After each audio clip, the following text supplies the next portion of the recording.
Okay, so in terms of just the headlines, really, I'm excited by the progress we've made in the last month. Ted and I have had a number of good sessions. Brian and Ted and I have had a number of good sessions, and you'll hear about those in a minute. We're moving forward steadily. We've got two new names.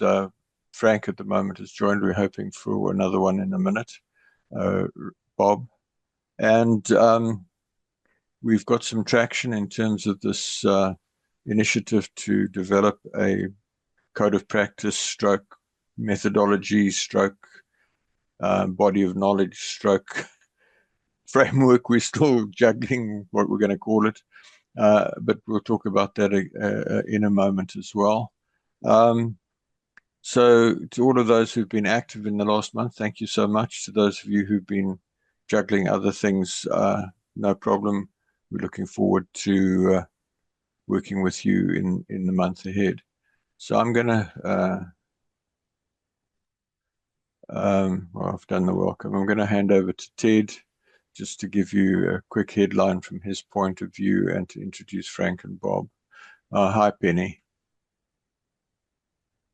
So I'll just quickly introduce Frank and then ask him to add some commentary and correct everything I say. But Frank has been in the ERP world for decades. He had a subscription service, I think, called Computer Economics. With that, he was, reached out to, I don't know how many companies, but in, dozens and maybe Frank can quantify this, but certainly global reach. And so Frank was certainly a well-known and well-respected figure in the ERP world, in the US and in particular, in the world in general. And I've known Frank, God, maybe 20 more years, maybe probably close to 30 years now. So with that, and Frank's in California, Los Angeles, I'll let him add some comments to that. Frank?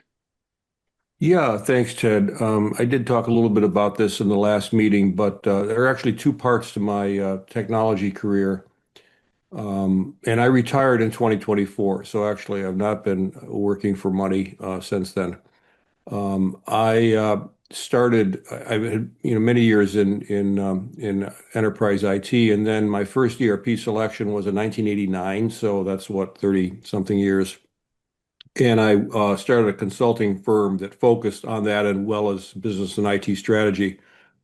So that was working with clients. And then in 2005, my partner and I acquired computer economics and IT research firm. So I had the consulting side and I had the research side. And those sides, informed each other. So dealt with many companies, global reach on our consulting, on our research practice. And I worked with most of the major consulting firms as clients of computer economics. So they relied upon our IT spending and staffing data in their benchmarking practice. And so that's where my research time was spent. I will say, I want to make this clear, especially to you, James, that I am retired. So when I talk so you've got lots of time for this, Frank. actually, what I've told people is since I retired, I don't have any time because I do have other interests that I'm pursuing, especially around writing. I write Christian poetry and hymns along with my daughter, and that's I wouldn't say a full-time job, but it takes up a lot of my time. So my involvement here, I'm attending at this point to just get acquainted with the group, what you're doing, where you're going, and so on. My direct contributions are going to be minimal. So, if you want to give me an assignment to write something or develop a process or procedure, I'm not the person to do that. I am willing at this point to review and offer suggestions, but I want to be sure you're clear that I'm not coming in here as someone that can do a lot of heavy lifting like Ted is going to do. So, just right. Okay. Thanks, Frank. Look, we'll get to the end of this meeting and we can see whether there's a specific role you're willing to play. Otherwise, we'll go forward accordingly. So I'm going to move on to membership and marketing, Brian and Yatunde. Brian, over to you. Yeah. Oh, let's see whether I can go on camera here. Just so hi everybody. Yeah, we're really just getting going. I put a plan together, which let me just remind people, if that's all right, what the plan was. Can you see that? Is that sharing or not come up yet? Not coming up yet. Well, I'm not seeing it. Let me put it back. 1 minute. Let me just go to here. Oh, I'm sharing, so you can't share. That's the problem. Okay. Where's my share stuff gone? Oh, there we go. I'll stop sharing. You carry on. Right. Yeah, so we put together a plan, and we're just working through that now. I've had a short month in March. Yatunde's moved jobs, so she's just settling into a new role. So we've got our first proper working session probably next week. But this is what we're working on in roughly this order. So looking at the member offer, and then trying to get the story straight in terms of what we're trying to tell to the market in order to attract members. So I think all of us, and maybe Frank, this is some of the things that you could help us with in terms of reviewing stuff. That would be incredibly helpful.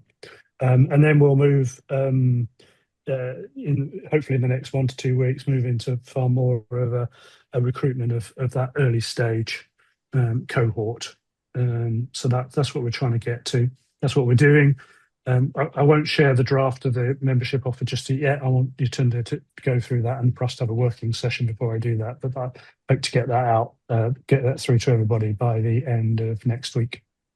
And then alongside that, I've been doing some work with James and Ted on the shaping workshop, priorities workshop that we've got penciled in or planned for early June. Just trying to get the messaging and the sign-up process sorted for that. So that's what we've been up to from a marketing perspective. Is that all right?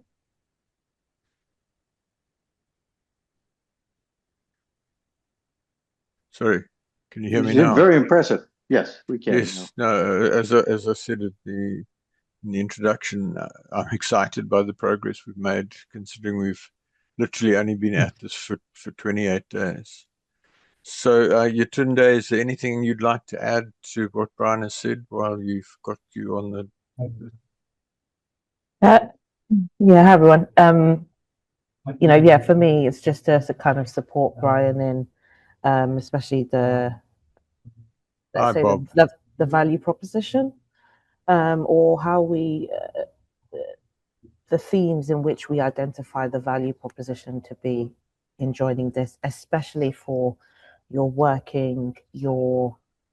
3, 5, 6 year ERP consultants, led multiple projects. They want that confidence, but we don't exactly want to be using the word confidence in the marketing. But I'm just taking some time to think, well, what was it that attracted me to this group? And then others like me. How can we position ourselves so that, budding ERP consultants who aren't at that strategic level, but are aspiring to be, who are understanding business processes, but now want to understand it at a more complex, more in-depth level, so that they feel comfortable speaking to the C-suite. They've done it once or twice, but they really want to position themselves. What do we need to do to say this is the right place for you without being too obvious? So that's just... I don't know. I think obvious is probably good, actually. Yeah. So just to echo that, I'm really leaning on Yatunde to sort of bring in that sort of early mid-career perspective on what we're doing. I think we've all got a lot of grey hair amongst us. I've got a bit left, but not much. And I think we just need to make sure that we're appealing to other generations of people as well. Right. Penny, What have you got to tell us? I know you've had quite a difficult month, so my understanding is you've really just sort of getting to things now. Yeah, thank you, James, very much for that. I have made some headway. If I can share the screen.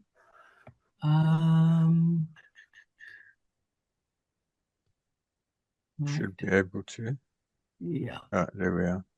Okay, so from all the information that you've provided, which is obviously not comprehensive, I've uploaded it into my platform, which builds SOPs. Okay. And this is basically what I've, the categories don't necessarily suit what we're doing, but they could be the basic framework. And from the uploaded information, it's already drafted all these SOPs.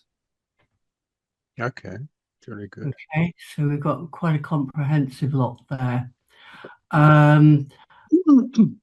We can take these over and we can review them.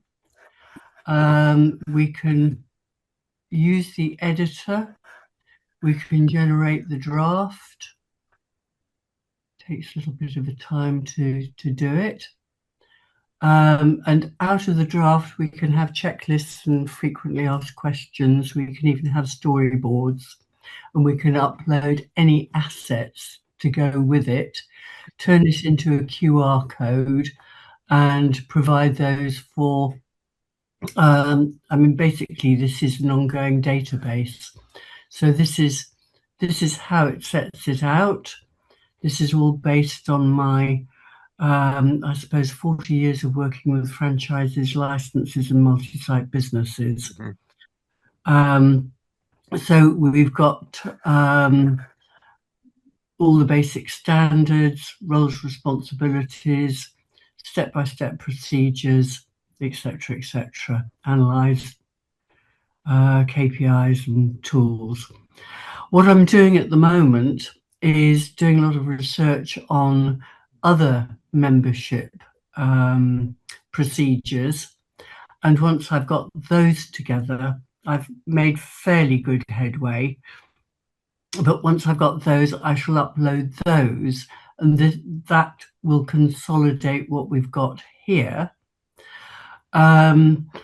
This is my subscription service, and we have administrator seats for anyone who wants to create.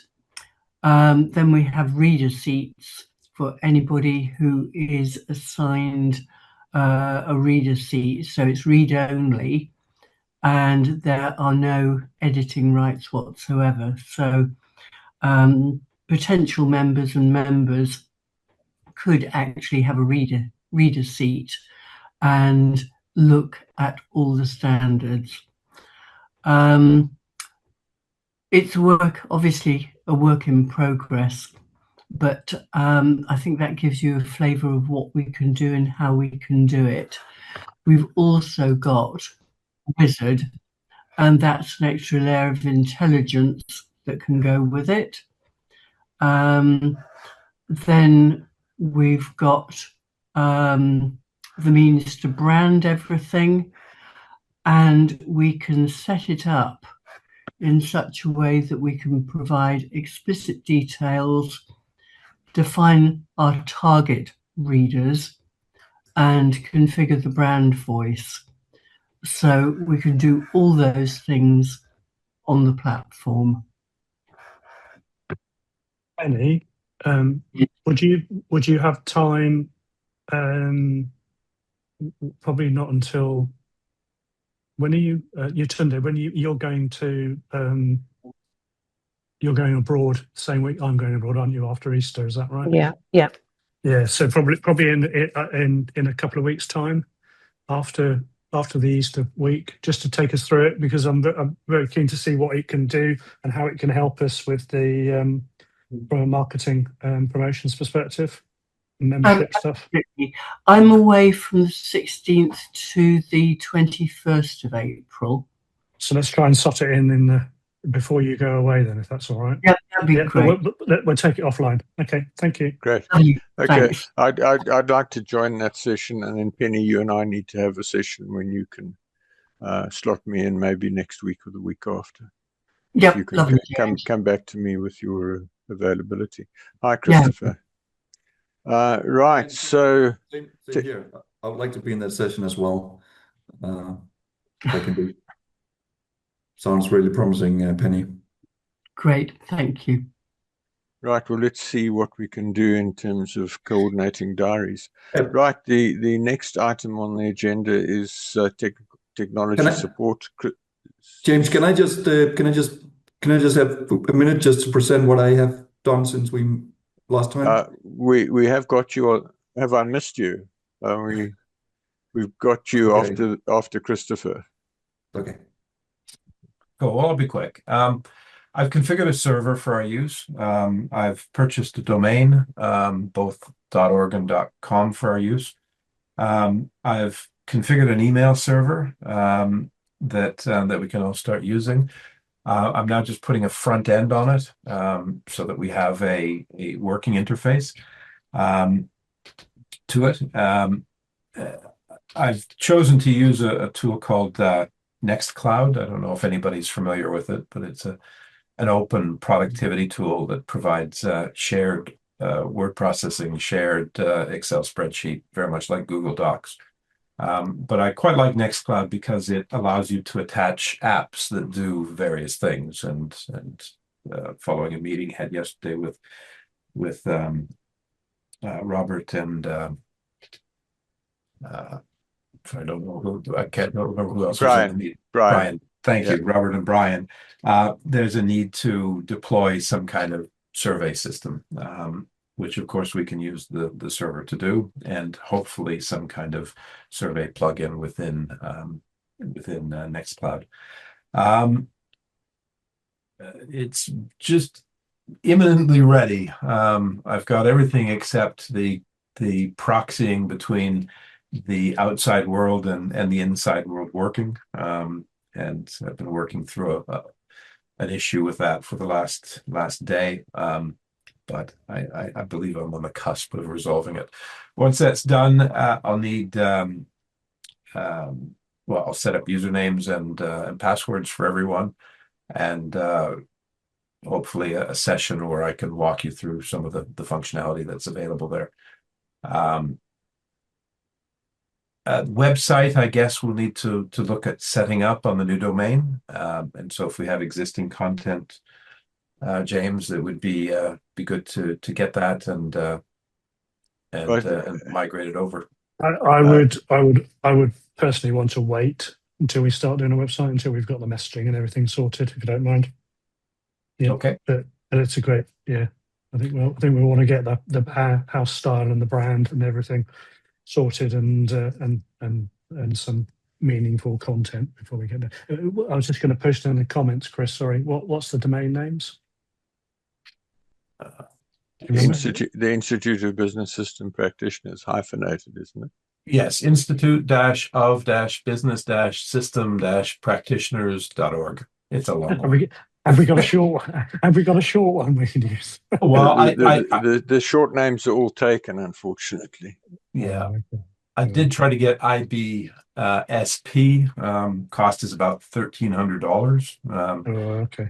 So if we get to the point where we've got a bit of budget, then we can buy that one. Beyond that, I suggested a number of alternatives that were shorter. I agree, for email and everything else. Long domain names aren't ideal. Well, look, we can explore that further going forward, but at least we've got a domain, so we can set up email addresses, etc. Right, Jakob. Yes, thanks a lot. So since we spoke last time, I've been doing a bit of work around the phase 0. So building around 200 questions for us that we can use as a checklist to get us started when we have those kind of requests, you could say. And the idea is that this will bring us further and like a baseline. So that's what I've been doing since we spoke last time. So I took around 200 questions and more are coming. Eventually, I want us to build an AI engine around this so that we could potentially utilize AI for the clients that we're going to work with. So I've been doing a bit of work around that. Okay, great. And then do you want to comment on the continuing education, or should I just chip in on that?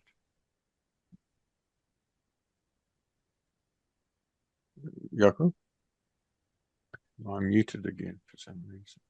Yeah, but I don't understand what's the question that you wanted me to.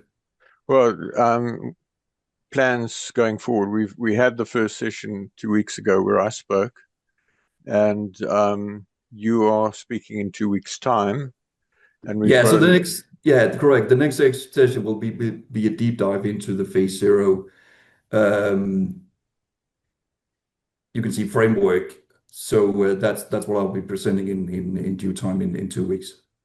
Okay, great. And then the month after that, we're looking at how do you escalate ERP project custody up to the CEO and to the C-suite. And then from there, we've got an open agenda. So I'm trusting that you're going to sort of start liaising with people to line up speakers. If there's anybody on the call who would like to give a 25-minute short, sharp presentation on some area of your expertise that's relevant to this forum, it would be great to hear from you. I'd like to present. I thought we had somebody after Jakob, pardon me. Who was coming after him? Well, we've got a round table discussion, as I said, to escalate. Oh, that's right. Right. So April and May are taken care of. We need to line somebody else up for June, July, August. So put me down for June or put July, you down for whichever. June. Well, let's put you down for June and just let Jakob have a subject for that, and we'll get that into the calendar.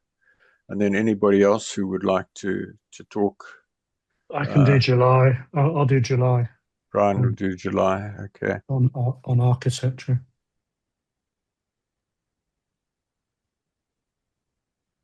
I'll give you a better brief, but. Okay, great. That's excellent.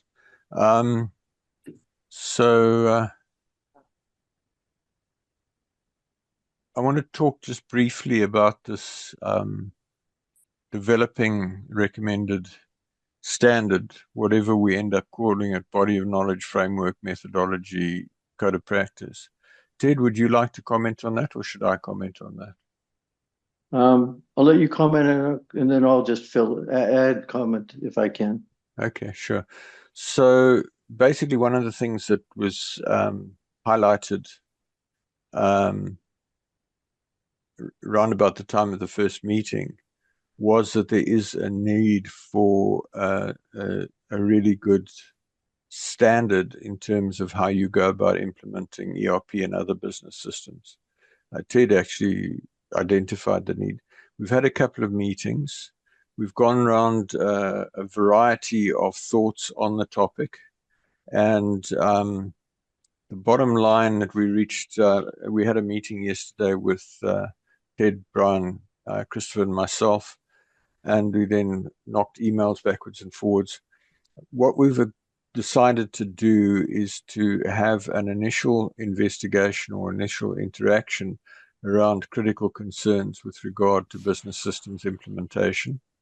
And we want to spread the net as wide as possible. So we're looking at various technology options, which we will explore further. We've got another meeting next Thursday in terms of something that we can put out to as many people as we possibly can and get as many inputs as we possibly can. Because in order for this thing to have credibility, we need to consult as widely as possible. So we're exploring Brian and Christopher both looking at various technologies, and by the next board meeting, we aim to have a clear plan of action. The overall goal is that by the 31st of December, we have an Institute of Business Systems Practitioners document, be it and it'll take form in the weeks and months ahead, but it'll be one or other of those document types, or it might in fact even be a body of knowledge plus a methodology or a framework or whatever. But we'll figure that out as it unfolds. We're looking to recruit 10 curators for each of the 10 areas or the 9 areas that we expect to identify, plus an overall editorial curator. And we'll provide more details as to what we're envisaging in the days ahead. I'm very excited about it. I think it's really something that's long overdue for the industry, and I think we can really add a lot of value. And I think in the process of doing that, we will be able to engage deeply with the people out there, and in that process recruit a lot more members. So my goal is that by the time we have the workshop, which is tentatively proposed for the 4th of June, we will have some significantly increased traction. Ted, Brian, Chris, do you want to add to that? Ted, I think to you first. Well, I think that was an excellent summary. I mean, we've looked at various ways about coming at this. We looked at from, do we come at it from a system lifecycle perspective? What's the best way to come at it? And I think what we found is a lot of us that have developed methodologies did so based on what we saw as missing pieces in the whole process, things where issues or critical points that failed. And so we developed methodologies to address those critical points. And I think that makes sense for our next step is to find out, what others see as critical missing issues and then build around that. Great. Thanks, Ted. Brian, any comments? No, not really. No, I think, as you said before, I think we need to get some different perspectives about what people think are those critical elements, and I think that's the key to it, really.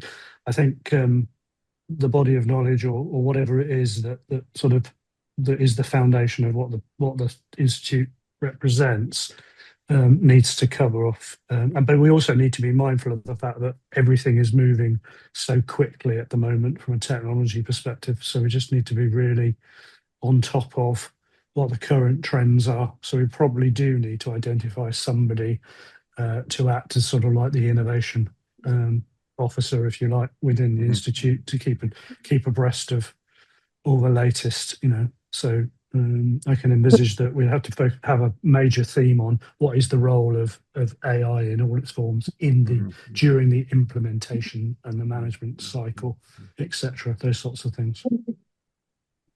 Great. Christopher, any thoughts?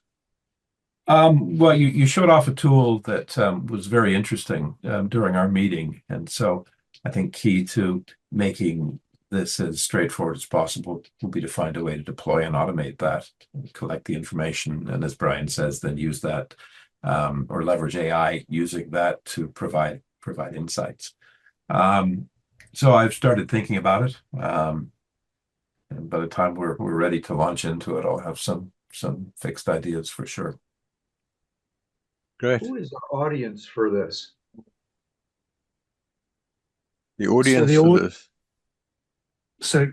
And I'm thinking from a C-level, that's what I've heard a lot about, right? I'm wondering. The audience for what? Audience for the body of knowledge, or the audience for the or the audience for this workshop? I think it's got to be ops, right? It's got to be the COO and his team.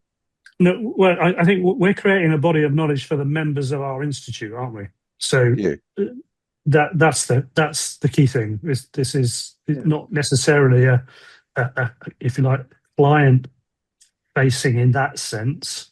The audience are business systems practitioners. That's who we're trying to. At least I think with the qualification there, we're creating a resource for practitioners, and those practitioners include practitioners who work for client organizations. Ultimately, the end customer for the end result is the chief executive of client organizations. Everything we're doing, according to me at any rate, is to create a high level of expertise which allows the CEO to say, right, I need to look at an ERP or a CRM or an AI or a whatever. And before I do anything, I'm going to contact the Institute of Business Systems practitioners, and they're going to give me a list of licensed practitioners that are in my domain that are assistant and that they have a method. And I can have confidence that if I go with an IBSP member, I will achieve a high value outcome. And supporting that is there's this body of knowledge. I, as the CEO, do not need to know what's in that body of knowledge, but I need to know that it exists and that it gives me the comfort that somebody who is accredited according to that body of knowledge is an expert who has a code of ethics and will ensure that I get a high value outcome. And I think that's really, in a nutshell, what's certainly in my head. Yeah, and I just asked the question because I totally get that. And I'm always thinking about, okay, what's the messaging? What's the positioning to the CEO? You know, and it's got to be something that's very hard hitting. A lot of what you've written, James, has all that, but I think the messaging has to be really tuned up for that Right. CEO. So my next agenda item is for Frank and Bob to give their comments and talk about possible roles that could play. And Bob, the thing that jumps off the page at me with what you just said is I think it would be really good if you could join Brian's team and work with Brian and you today around exactly what you just referred to, the messaging. I'm very clear that ultimately the success of this initiative is going to hang on what a CEO is going to have to say about us in 5 years' time. Yep. So we've got to get that messaging absolutely crystal clear.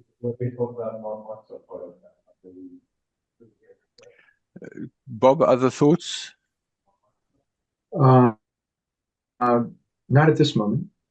Okay, thank you. Frank, your thoughts? That's good. I guess the only other thought I had just to share, AI's got to be addressed somehow, and I don't know exactly how in all of this, but I was thinking maybe it might be appropriate to generate some views of AI from different perspectives, software development, what a CEO should be thinking, that kind of thing. Because again, when I was listening, I came in late. I'm sorry I was late. I messed up on the invite, but is it Yatunde? That's your name? Yeah. You had brought, I think you were talking about appealing to maybe people who are newer practitioners or new to practicing, that kind of thing. And certainly AI is at the top of the heap in that area. I think a lot, and then there's the naysayers, there's the promoters, there's the hypers, there's all kinds of stuff. So I think it's necessary to have a view from different perspectives of how AI is influencing ERP. Right. Bob, that's a key point. And certainly in my head, AI is an integral part of business systems. And I think a lot, what I've observed so far, particularly in my engagement on LinkedIn in the last few months, is a lot of the issues that people are raising with regard to AI are not unique to AI because they're about people, they're about governance, they're about strategic alignment, they're about training, they're about doing things properly, they're about testing properly, they're about it. So I see that this body of knowledge, whatever we end up calling it, needs to be so comprehensive that it deals with ERP, it deals with AI, it deals with CRM, it deals with WMS, it deals with TMS, the whole spectrum, because essentially, and I think this came out very clearly in Ted's research, our whole focus is on the business application of technology. Exactly. We're not a technology organization. We're a business solutions organization. And I think that says absolutely all we need to say about, yes, AI is fundamentally part of it. And Bob, if you've got thoughts on AI, let's by all means get together, and taking your point about the currency and the impetus and Penny's comment also about how, and Brian's comments on how fast things are moving.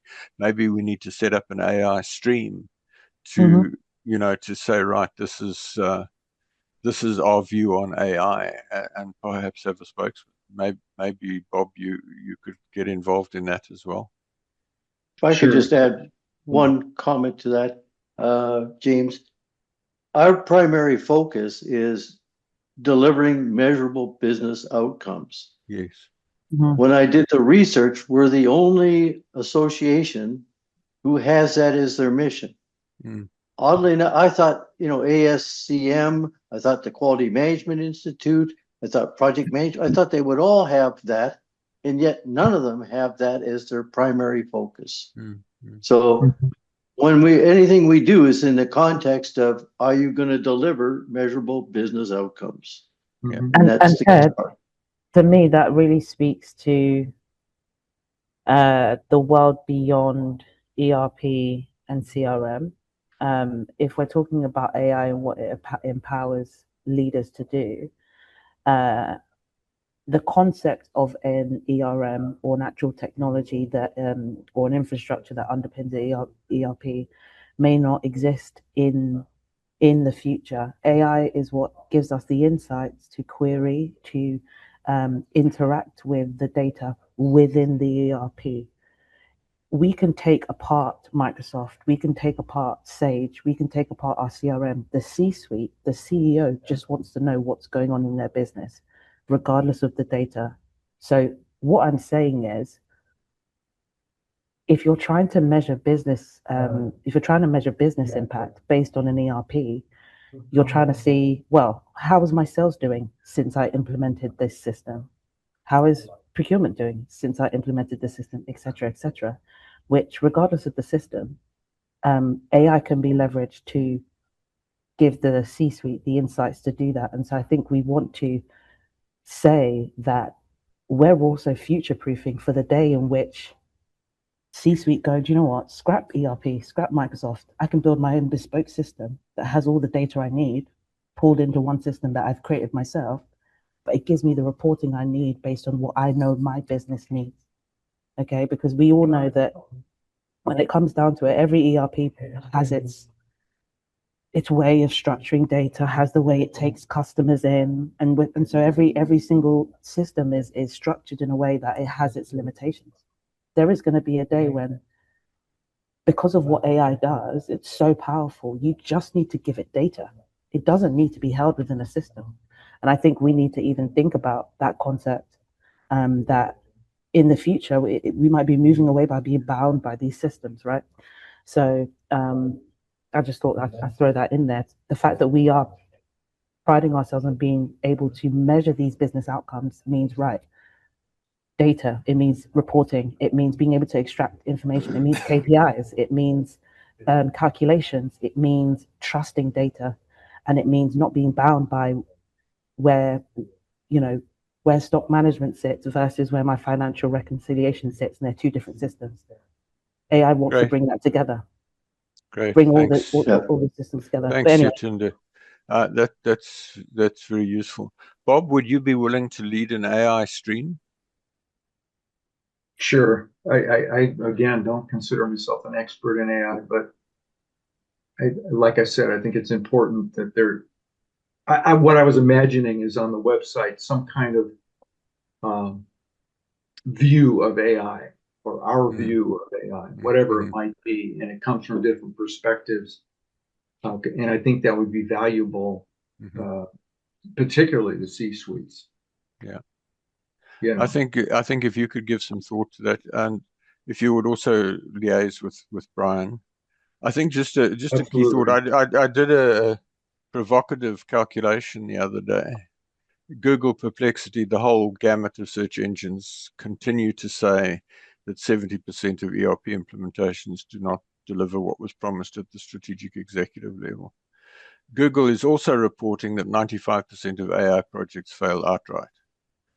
So if you take a 30% probability of success for ERP and a 5% probability of success for, well, let's make it a 10% probability of success for AI, you've got about a 5% probability success for AI on top of ERP at a strategic executive level.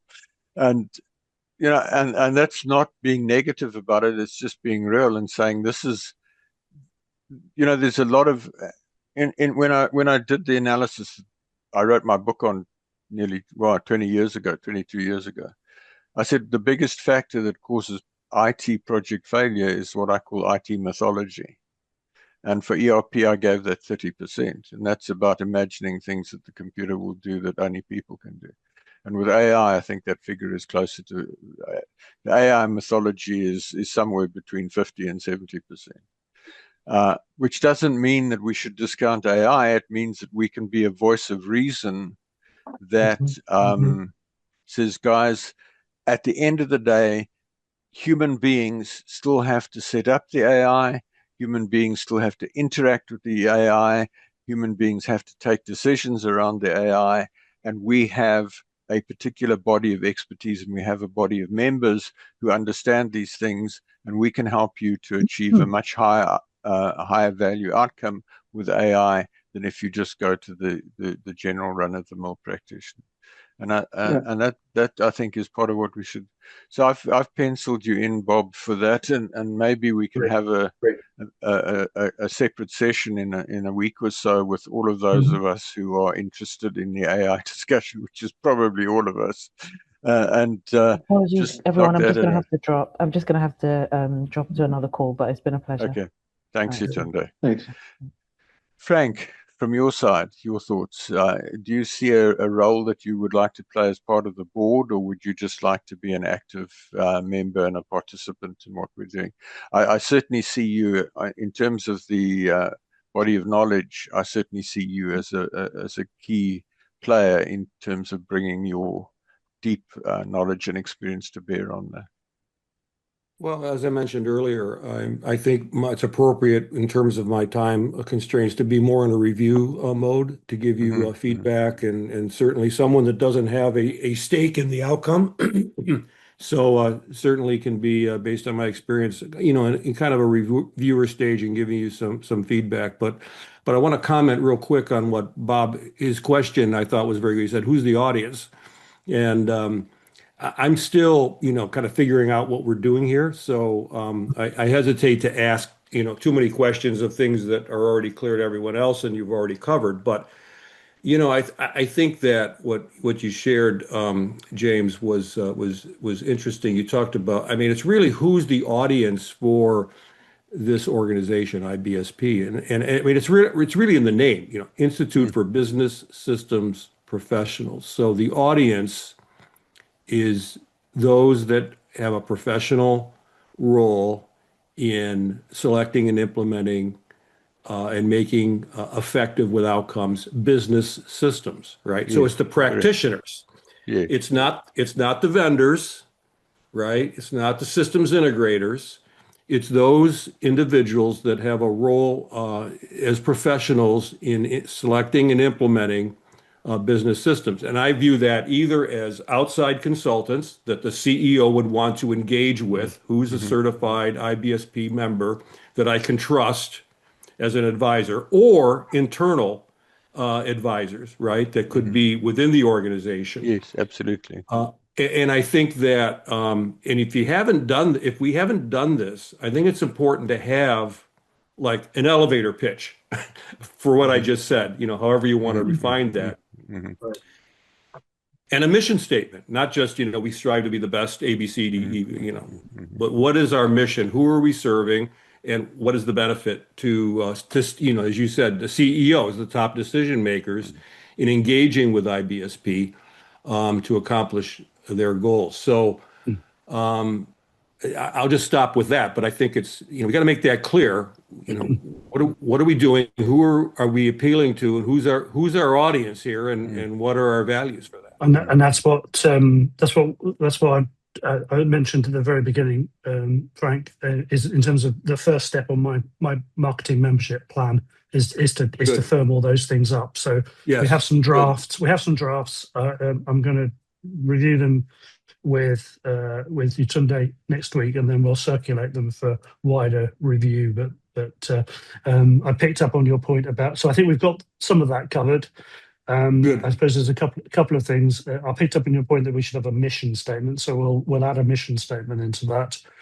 And then I guess the other thing is we're not there to serve the vendors or the partners, but we are there to serve practitioners that might be working for those organizations, as well as the independent externals like many of us have been, as well as the internal business practitioners within a client organization. So we still envisage that we would have members that are part of vendor and partner organizations, as well. But that's good input.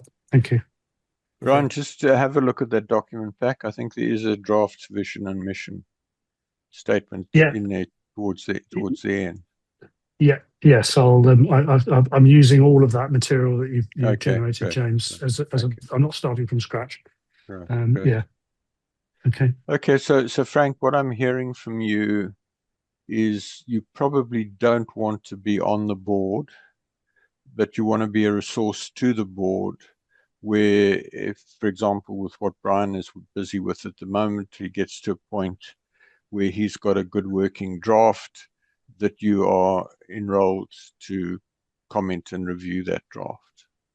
I think that's good. From what I'm understanding the board is doing here, it may not be appropriate for me to be an active member of the board, but I mean, I ran a research editorial group for over 20 years. I mean, I'm an editor, right? That's what I do. I give feedback. I don't mean copy editor, although I can do that.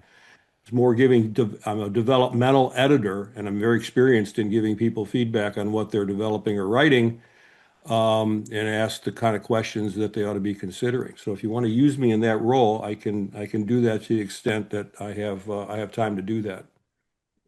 We'll certainly keep that in mind, and I think we're on a steep learning curve right now. I think what's exciting to me is it's very clear to me.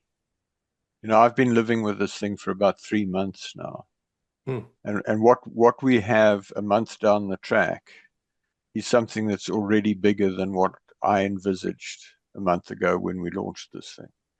So I'm really very encouraged and very enthused by what is happening, and thanks to all of you for what you're doing there. Folks, we've got a few minutes before the end of the meeting. Is there anything else that we would like to bring to this forum for discussion before we close? I'd quite like to bring something in. The British Franchise Association has something called the Qualified Franchise Professional. Right. And I wondered if, looking to the future, that's something that we might be able to support, to have a qualified business systems professional. Absolutely, Penny. That's one of the things that's fundamental, is that we would get to. At the moment, we're casting the net wide and we're just inviting people to show interest. But the goal is that basically what I said in that document pack is that by the end of 18 months from last meeting, so 18 months into this, so another 17 months, I want to be in a position where we say, right, there are entry level standards for membership. And we have a student member, we have a member in training, we have an associate, we have a member, and we have a fellow. And for example, a fellow might be somebody with more than 20 years experience and more than so many projects under their belt.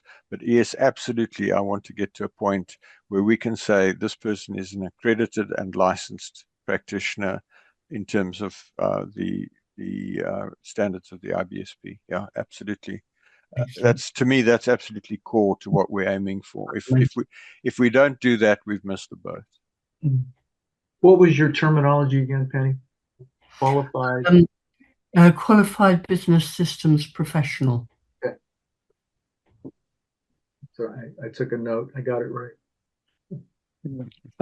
Just to echo what James said, obviously certification is going to be a big deal because it's not just, oh, I'm a member of an organization, but people are like, if you join the Project Management Institute or any of the other associations, you can get certified like Lean Six Sigma.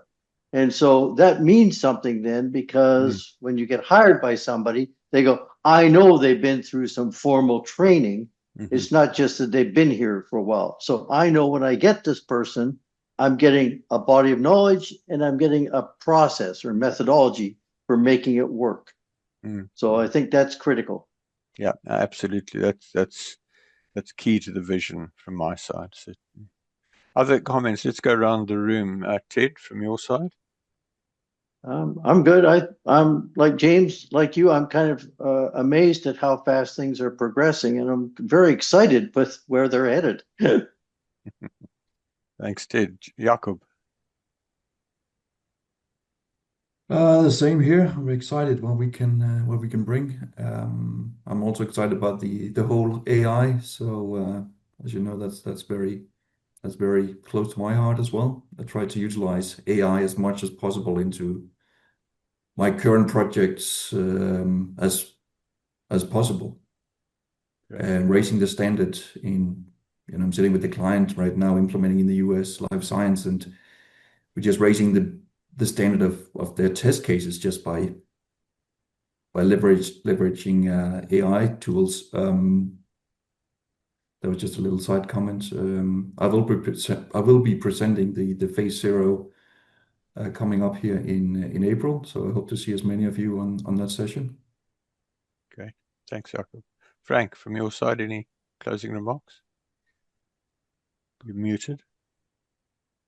Frank, you're muted.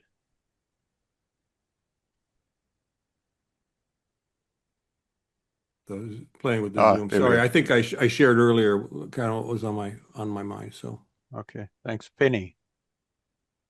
I'm very interested in the AI side. I've just contributed a chapter to, if anybody's interested, or I don't know if you did that the right way. Right. Okay. Which came out 3 weeks ago. So anything AI orientated, I'm definitely interested in. And of course, with the EU, we have various restrictions and standards, so we have to be quite careful about that. And what's coming up with the governance of AI. Penny, what do you pay attention to learn about AI? Sorry? What do you pay attention to learn about AI and how it's developing? Meaning publications, people. Do you have like a not to get too deep into this, but just high level maybe? Yeah, I mean, basically, anything that I can get hold of that gives me a better understanding. I mean, with my platform, that's built on AI. And we were talking about the human touch. Its strapline is that it's the done with you, done by you, AI assisted app that amplifies your expertise. It does not replace it. Right. I like the with you, done by you. That's neat. Okay. Bob, any last thoughts from your side? Only that AI can't overcome this. That'd be ridiculous to me. But again, just having views of some key experts within the IBSP would be wonderful to develop. Yeah, there's a lady by the name of Claire. I forget her surname, who posts daily on AI on LinkedIn, and it's always very sensible, deep thinking. So I'm really hoping we can enroll her. In fact, in response to this, I'm going to drop her a message and say, look, we're starting an AI initiative, and we really believe you can add a lot of value. So I'll message her after this, Bob, and then I'll connect her with you. Wonderful. Thank you. And the only other thought I had was I come from a viewpoint of positioning and messaging related to the position. And I think of, okay, there's all these organizations out there. What corner of the room do we own? Mm-hmm, mm-hmm. You know, that's kind of how I'm looking at things. Mm-hmm. So that's it. Great. That's the sorry, Bob. That's the third point on my plan, Bob. Wonderful. Christopher, thoughts on your side? Yeah, no, a number of things. First, Penny, very impressive. As a developer myself, I could see that you leveraged AI quite effectively to provide what you're doing. I think, system very much to the point and does what it says on the tin. I think really good, really good. Congratulations on it. Jacob, we do an awful lot of work with AI here, and I can certainly integrate some AI into the system that we're deploying for our use. Specifically, as we start to acquire documents and store them within the system, we can do some work around integrating those into an IBSP specific AI for our own use, which later might be deployed to act as an AI for the membership as a whole. We've got an awful lot of experience developing AI-based systems. Our own software reaches out and integrates with all of the kinds of systems we're talking about: CRM, ERP, logistics, homemade, bespoke, roll your own systems, and we feed that into domain and business specific AIs that we build for our clients, that we then have a variety of interfaces to, including our own software, which leverages AI to do everything from translations to content generation to finding issues, reporting problems, finding previous experience, synthesizing knowledge, all of these things. Great. And so have a fair amount of expertise in this area that happy to contribute. And finally, Brian, a quick question for you, and I'll reach out by email, but if there's a content management system that you like for actually deploying the website, I can put it in place for you so that we're ready to actually generate or at least integrate the content. I don't know that I have necessarily a preference. I'm familiar with WordPress, but I know that's not always deemed to be the best one. Not always the most secure. I can adapt. We can adapt what we're doing to any particular content management system, I'm sure. Right, folks, we're out of time. Let's just run a minute or two over. Brian, any last thoughts from your side? No, it's great. It's great to have, and particularly, I know I've read Bob's and Frank's stuff from old, so it's nice to have them engaged. Right, folks, thank you so much. I'm excited by the progress we're making, and thank you all for some serious hard work that many of you have put into this already. And I think we're onto something. So thanks so much. Enjoy the weekend, and let's liaise in terms of follow-up discussions as required. So I'm going to leave it with each one of you. Please keep me in copy with everything. Please, I like to have my fingers on the pulse, even if I don't actively participate in everything. And let's run for it. Thank you so much. Cheerio. Thank you. Bye. Thank you. Have a good weekend, everyone. Bye for now. Right here. Bye.